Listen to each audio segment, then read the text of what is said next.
Israel के बनने के अगले ही दिन उस पर मिस्र, उर्दन, शाम, लेबनान और इराक ने एक साथ हमला कर दिया। ये हमला क्यों किया गया और 5 मुल्क मिलकर भी अपने से कई गुना छोटे दुश्मन को क्यों न हरा सके? कैसे इजराइल ने सिर्फ 6 दिनों में अरबों को शिकस्त दी और पूरे फिलिस्तीन पर कब्जा किया? फिलिस्तीन के अलावा और कौन कौन से मुल्क थे जिन पर कब्जा करने का प्लान था, लेकिन सिर्फ फिलिस्तीन को ही क्यों चुना गया? फिलिस्तीन को आजाद करवाने के लिए कितनी जंगें लड़ी गईं? किस मुल्क ने कितनी कोशिश की? और वो कौन सा एक मुल्क है जिसने फलस्तीनियों के लिए सबसे ज्यादा और भरपूर लड़ाई लड़ी? यहूदी कौन से नबी की औलाद में से हैं? और वो किस इस्लामी किताब को मानते हैं? सियोनिस्ट कौन थे और इजराइल को बनाने के पीछे उनका क्या मकसद था? तो आज की डॉक्यूमेंट्री में हम बात करने जा रहे हैं इजराइल की और जानेंगे कि इजराइल कैसे बना, इसे बनाने वाले कौन थे, इसको बनाने में किस किस ने मदद की, इजराइल को बनाने का क्या मकसद था और फिलिस्तीनियों की गुलामी कब खत्म होगी। तो आपसे गुजारिश है कि वीडियो को आखिर तक जरूर देखिएगा और वीडियो में आगे बढ़ने से पहले आप वीडियो को लाइक और चैनल को सब्सक्राइब कर दें। इजराइल का सरकारी नाम स्टेट ऑफ इजराइल है।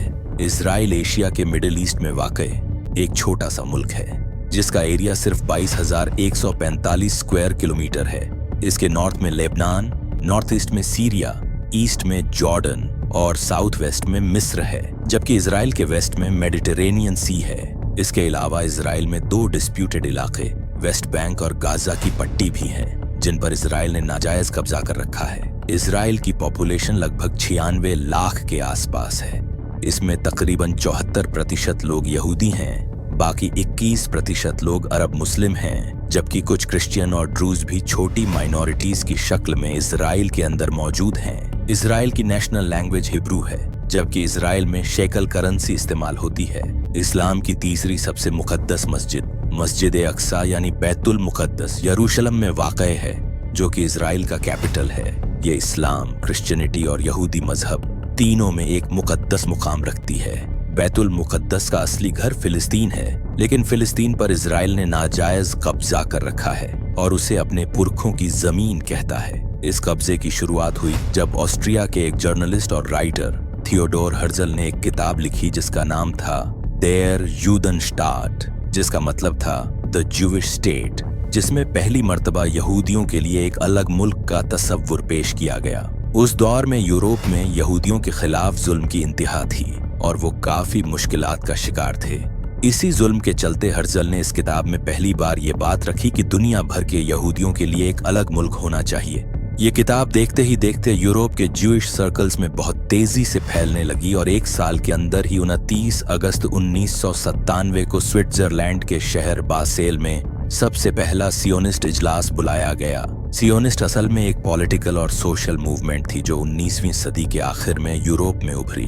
ये उन यहूदियों का ग्रुप था जो इस बात से मुत्तफिक था कि दुनिया भर के यहूदियों को एक अपना अलग मुल्क बनाना चाहिए। इस इजलास में डिसाइड किया गया कि यहूदियों के लिए फिलिस्तीन से बेहतर जगह कोई नहीं हो सकती, क्योंकि उनका मानना था कि फिलिस्तीन उनकी पुरखों की जमीन है। फिलिस्तीन के अलावा युगांडा, अर्जेंटीना और साइप्रस जैसे दूसरे ऑप्शंस भी सियोनिस्ट मूवमेंट में डिस्कस हुए, लेकिन फिलिस्तीन को फाइनल करने के पीछे एक खास वजह थी। यहूदी तौरात को अपनी रिलीजियस किताब मानते हैं जो अल्लाह के नबी हजरत मूसा अलैहिस्सलाम पर नाजिल हुई।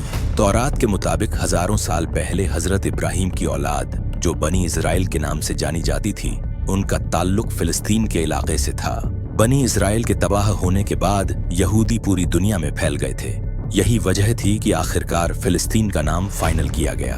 इस इजलास के बाद सियोनिस्ट मूवमेंट बाकायदा शुरू हुई, जिसका मकसद था कि दुनिया भर के यहूदियों को इकट्ठा करके एक मुल्क के लिए पॉलिटिकल, डिप्लोमेटिक और फाइनेंशियल कैंपेन चलाई जाए। यही मूवमेंट फिर धीरे धीरे यूरोप से मिडिल ईस्ट तक फैलती गई और यही इजराइल के वजूद की तरफ पहला स्टेप था। 1917 में ब्रिटिश सरकार ने सियोनिस्ट लीडर्स को एक लेटर दिया जिसमें यह वादा किया गया कि फिलिस्तीन में एक यहूदी मुल्क को बनाने का सपोर्ट किया जाएगा। बेल्फोर डिक्लेरेशन असल में एक सरकारी लेटर था जो 2 नवंबर 1917 को British foreign secretary Arthur Balfour ने लिखा था। ब्रिटिश सरकार का यह सपोर्ट सियोनिस्टों के लिए बहुत बड़ी पॉलिटिकल जीत थी। इसके बाद से 1947 तक दुनिया भर से यहूदी गैर कानूनी तौर पर फिलिस्तीन में आकर आबाद होना शुरू कर दिए। इस दौरान उन्हें यूरोप और दूसरी कंट्रीज से डिप्लोमेटिक, इकोनॉमिक और मॉरल सपोर्ट भी मिलती रही। यहूदियों की एक बड़ी आबादी फिलिस्तीन में बसने लगी, जिसकी वजह से फिलिस्तीनियों और यहूदियों के दरमियान हालात खराब होने लगे। 1947 में जब फिलिस्तीन में सियोनिस्ट और अरब लोगों के दरमियान लड़ाई बहुत ज्यादा बढ़ गई, तो यूनाइटेड नेशंस ने बीच का रास्ता निकालने का सोचा।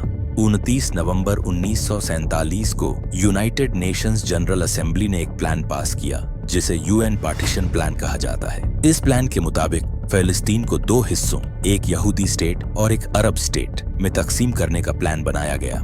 इसके अलावा यरूशलेम को एक न्यूट्रल इंटरनेशनल सिटी बनाने का सोचा गया, क्योंकि यह तीनों मजहब, इस्लाम, यहूदियत और ईसाईयत का मुकद्दस शहर है और तीनों के दरमियान जंग से बचाने के लिए इसे न्यूट्रल डिक्लेयर करने का सोचा गया।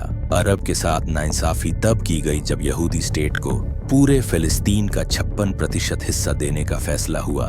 हालांकि उस वक्त फिलिस्तीन में यहूदियों की कुल आबादी सिर्फ 33% थी, जबकि 67% आबादी वाले अरबों को स्टेट का सिर्फ 44% एरिया दिया गया। सियोनिस्टों ने इस प्लान को फौरन कबूल कर लिया, क्योंकि उन्हें 56% इलाका मिल रहा था, जबकि अरबों ने इसे रद्द कर दिया और कहा कि हम इसे कभी नहीं मानेंगे।